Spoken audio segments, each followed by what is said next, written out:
Welcome everybody. We're happy to have you here. Today's session is about the Minnesota Promise Act. So we're going to do some overviews on both the grant and the loan program. We do ask for your grace when it comes to the process. We're in the everything is being set up as we speak right now. So we wanted to get information out to you as soon as possible about the process. But some of your questions we may not be able to answer. But I'll be as transparent as possible when it comes to why we can't answer it yet or what the process is to get those answers clarified. So today, first, we're going to go over the Minnesota Promise Act holistically to just help you understand where it came from. We're also going to talk about program eligibility because that does come out of that law. Then I will talk a little bit about the grant program specifically. I'll hand the reins over and Adrian will talk specifically about the loan program. And then we'll talk a little bit about small business resources that are available here in the Twin Cities, regardless of whether or not you are eligible for this program. All right, so when it comes to the program, Minnesota Promise is actually an acronym standing for Providing Resources and Opportunity and Maximizing Investments in Striving Entrepreneurs. This program is meant to help disadvantaged businesses thrive in this community. And it is an acknowledgement that certain communities have been left out of capital and opportunity when it comes to starting and growing small businesses. So this is the intent of the law, is to help businesses that have been disadvantaged in the past. This was a Minnesota legislative law that was passed and signed in by Governor Walz. And once the legislature passed it, they handed responsibility off to Minnesota DEED. So the funds that have been allocated or given to this program are managed by DEED. And we, as in NDC and MEDA, are responsible for basically taking those same rules and putting them into action so the funding can get out to the people it's intended for. If you're really curious and you want to read the actual law as it exists, you can actually go to the bill's website. Want to make sure that we're super transparent and you understand that we have to adhere to the rules within this law. It's not MEDA or NDC's rules that basically run this program. The Promise Act, specifically, one of the primary criteria is location. The locations were selected based off of these 6 criteria. So organizations or geographies that were affected by structural and racial discrimination, civil unrest, specifically thinking about the damage that was caused in 2020, but there's other situations where that would also apply. Lack of access to capital, a lack of regional economic diversification, a loss of population, and an aging population. So some of these are more specific for greater Minnesota, but these 3 are highlighted in the Twin Cities area, which is the program we're talking about today. Minnesota DEED selected MEDA and NDC as partners for this program, but for greater Minnesota, so outside of the areas we're going to talk about today, which are north and south Minneapolis and also St. Paul, they are managed by the Initiative Foundation. So ifound.org is where you'd find that information. That is a nonprofit that's based in St. Cloud. So they have been selected for any funding that's available for that larger group. Again, we've mentioned both Neighborhood Development Partner and MEDA. I'd say from an organizational perspective, the biggest difference between us outside of the Promise Act is that NDC focuses on new businesses as well as existing businesses and growing those organizations. MEDA is focused on businesses that have already been in business for a few years and are looking at repositioning and growing. So when it comes to business services in the Twin Cities, those are the difference. And I think that's a big reason why NDC is focused on grants and MEDA is focused on loans. There are 3 primary eligibility criteria that are in the law. So these are the different things you need to be in order to participate in this program. The first is an active Minnesota business. So you have to be receiving revenue today, right? So you have to be paying taxes on your revenue for your business in order to be a part of this program. Second, you have to be a small business, and there's a little bit of a difference between grants and loans. So for the grant program, you have to be under that $750,000 annual revenue. But for the loan program, it's $1 million. So you just have to be under $1 million in order to participate in that program. The third is geographic area, and we'll go into detail on this in the next few slides. So North Minneapolis, pretty much in its totality, is included in this geography. So areas that are highlighted are West Broadway and Camden, but as you can see, it's really meant to include all of the areas in North Minneapolis that were affected by those 3 criteria that we mentioned earlier. If you scan that QR code, it will actually take you to a Google map that has highlighting on it. So it gives you a better of an understanding on where those boundaries are. Each neighborhood is allocated a certain amount of funding. So to emphasize this, South Minneapolis has its own funding, North Minneapolis has its own funding, and St. Paul has its own funding. They cannot access each other's funding. So this makes sure that there's that the funding is spread out in the way that it's meant to.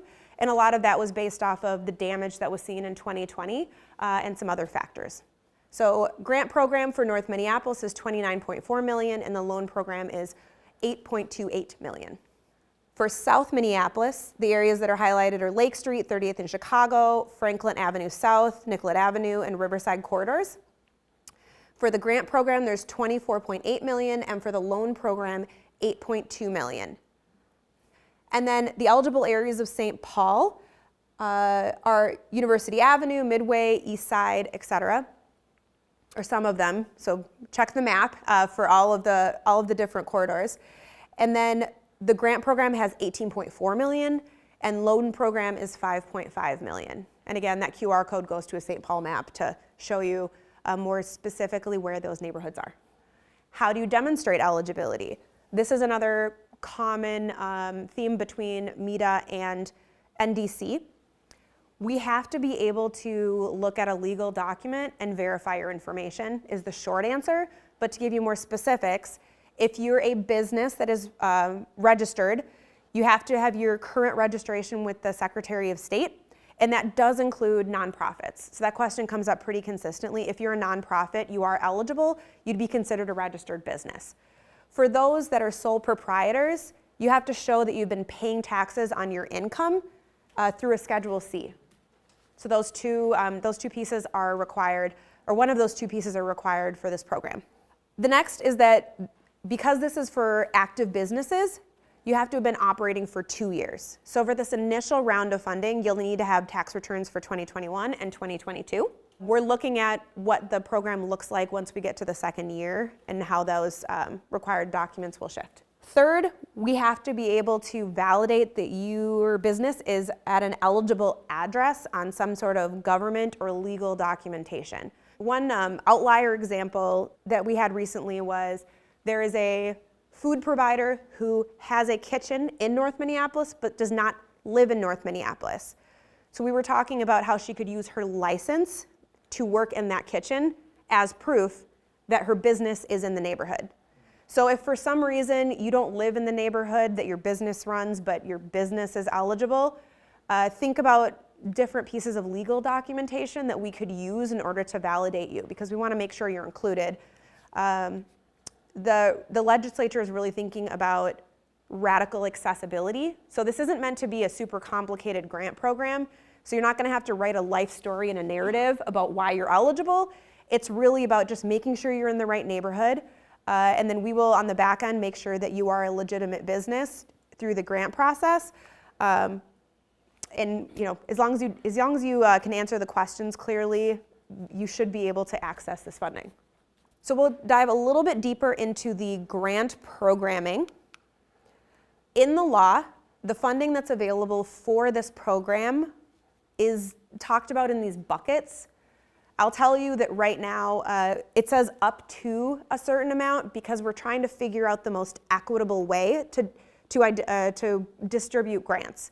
If you make $10,000 a year, should you receive the same amount of grant as somebody whose businesses brings in $100,000 a year, right? So how do we make sure that that's equitable and fair, but also gives access to resources that are sorely needed? So anyway, These 3 buckets are listed out as follows. So for businesses that bring in at least $10,000 but no more than $100,000, you can get up to a $10,000 grant. If the business has $100,000 up to $350,000 in revenue, you could get up to a $25,000 grant. And then for $50,000, that could be for businesses $350,000 up to $750,000. And just as a reminder, if your business makes more than $750,000, you are not eligible for the grant program, but if you're under $1 million, you could still be eligible for the loan program. In the spirit of equity, this bill was also laid out so that we are not able to give all of the funding out in the first year. Okay, so this idea also was put into place because we want entrepreneurs who weren't able to access a lot of that grant funding that happened in 2020 and the aftermath to be able to prepare if they don't necessarily feel ready to apply right away. So the funding is split between 2 years. So in the first year, $39.4 million will be given out in funds, so up to that. We will roll over funding from the first year into the second year if it's not all used up. And then in the second year, there'll be an additional 2 rounds of funding. Grant me grace on this, because this is what it's looking like. But the funding windows will be, for a certain amount of weeks, you'll be able to submit applications. That application window will close. That will give us 3 or 4 weeks to process those applications, send out decisions, figure out how much money is used up in that round, and then we will reopen in a month or so. So that's the idea of what we're trying to do. So it's super clear and people know they can prepare for a specific round of grant submissions. But we do want to say, apply as soon as you're ready. We wouldn't want you to wait until the second year because that's when we have to start figuring out what happens if funding starts to run low. Also in the law, we are able to prioritize certain businesses that follow a specific criteria. So if you are a business who had trouble accessing grants or forgivable loans in that 2020 timeframe, specifically received less than $10,000 in grants or forgivable loans during that timeframe, you will be prioritized in this process. The idea is if you missed out for a number of reasons, we want to make sure that you have an opportunity to receive funding in this program. Also, businesses that have less revenue year over year, so you're going to be submitting 2 years of tax documentation. If it shows that your revenue has gone down, you will be prioritized because we want to make sure that we're helping businesses that may be struggling. What can the grants be used for? In short, it's working capital. But in layman's terms, it's your basic business expenses. So it could be used for payroll, rent, mortgage payments, utilities. Another example is upgrading business equipment. And it's good to think about those grant buckets. We need to understand how you plan on using that in the application process. Again, not in flowery descriptive terms where you need to hire a grant writer, more just we need to make sure that we document how you plan on using that. So if you aren't sure how you would use that funding, I would take this time to also think about what your business plan would look like for next year, should you receive it. And again, if you need help, MEDA and NDC both have business consultants that could sit down with you and talk about how best to use funding when you receive it.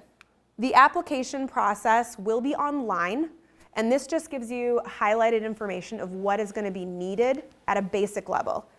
So who is applying, who's the applicant, as in a person that is responsible for the business and will take responsibility for that grant. Business information, which would either come off of your business registration from the Secretary of State, or if you're a sole proprietor, would come off of that Schedule C. Grant usage, so again, we need to know how you're going to use this funding or how you plan on using this funding if you get it, within the eligible requirements, which is, working capital is basically just running your business. And then tax information. So for this first round, you'll have to have 2021 and 2022 federal state taxes in order for it to be easy for you to apply. We're figuring out what it looks like once we get to the second year, because then there's the possibility that somebody might want to submit 2022 and 2023 taxes. The application process for grants will be pretty simple. Once you fill out a simple online application, the application will be reviewed for accuracy by the NDC team, just making sure we have everything. To make sure or to limit the possibility for fraud, we are working with what we call a community table. Community table are people that actually live in North Minneapolis or South Minneapolis or St. Paul that work in this space with entrepreneurs that can help us validate that the applications that are coming in are from legitimate businesses that are actually meant to receive this funding. We don't want this to go to fraud because that's not going to help our community. So we're trying to work in community, in partnership as NDC, working through this program. You may receive outreach if we need additional information or something needs to be verified. For instance, if one of our community partners couldn't verify that you are a business in your area, we may ask for a referral. So that's a possibility.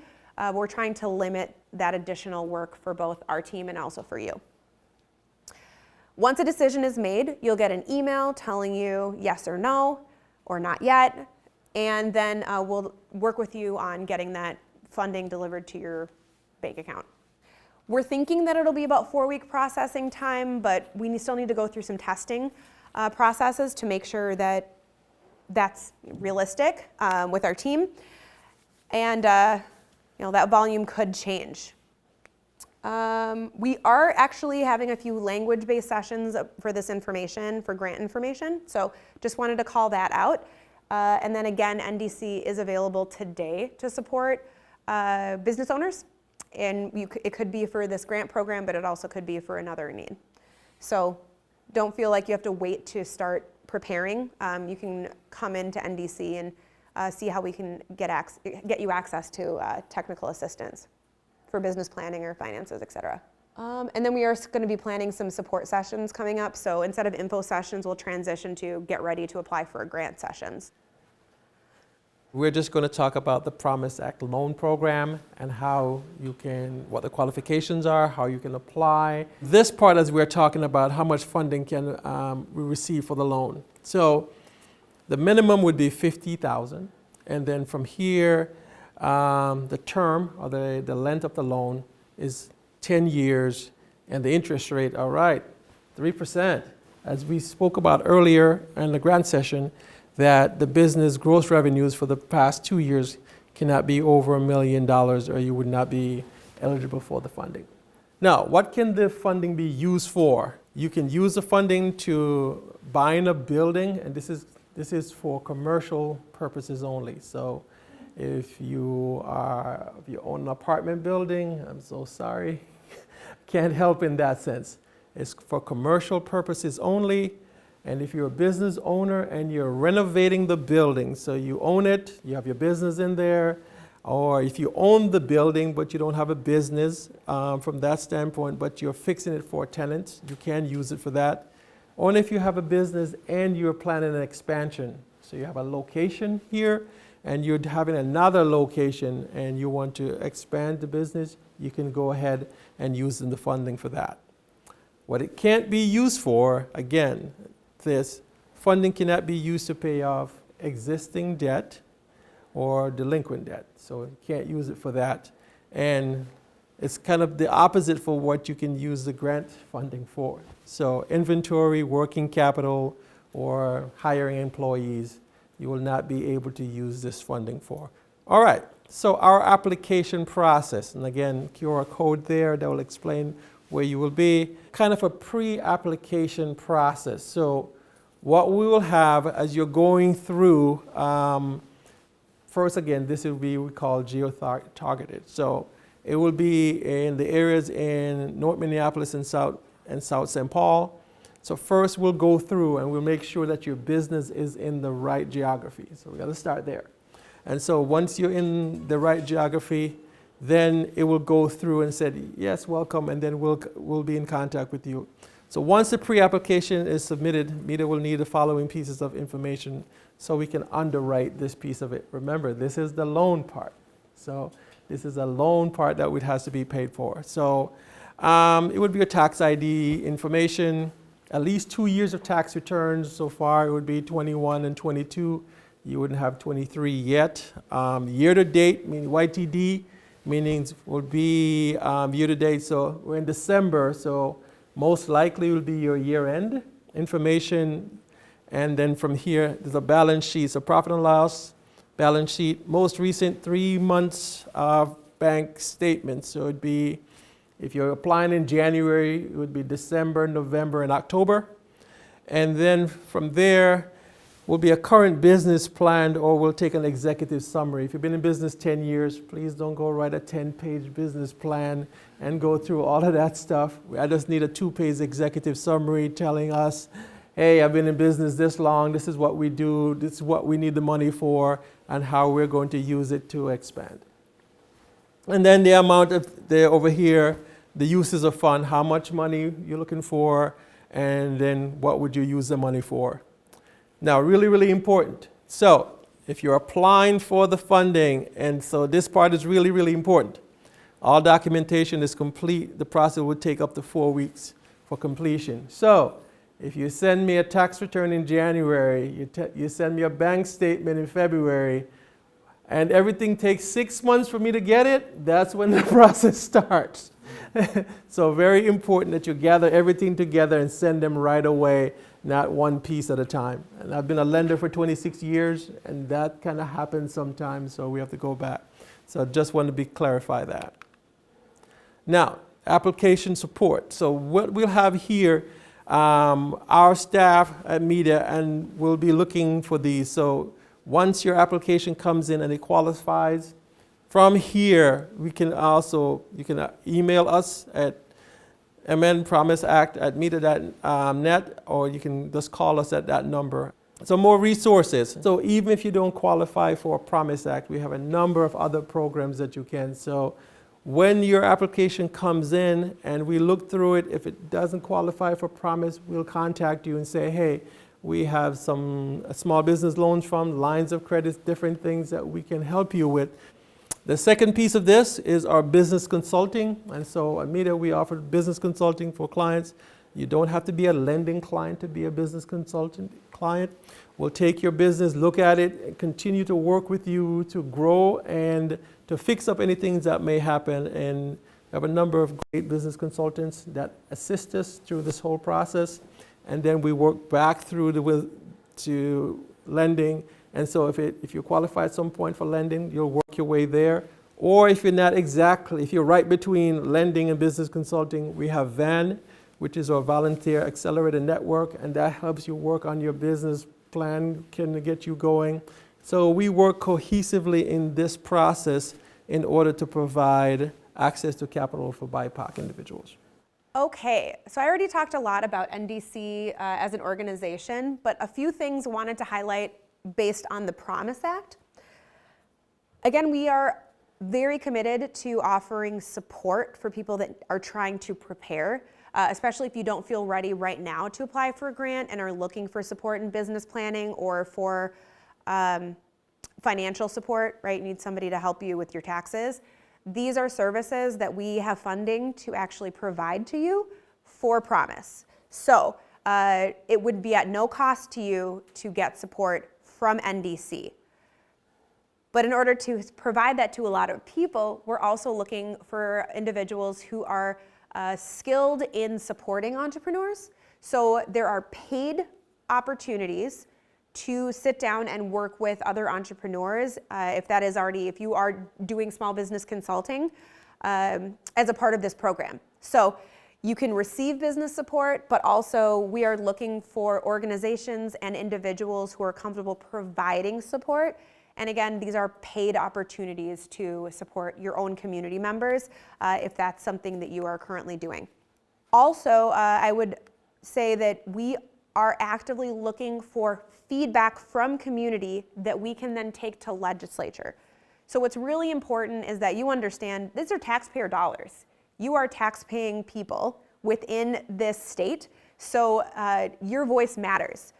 So if you are, for instance, ineligible based on the criteria that we were mentioning earlier, and you feel like you should be because you're part of the intent of the law, right? So you're like, I have experienced these things, or my neighborhood has, but I'm not included. Please make sure that you submit those comments either on the website to us or contact your local representative to make sure that that feedback is heard, because all of these requirements are how the law is structured right now during year 1. So especially for the grants, we are going to be giving out grants in year 2. There's always the opportunity that the legislature could decide we've left some people out unintentionally.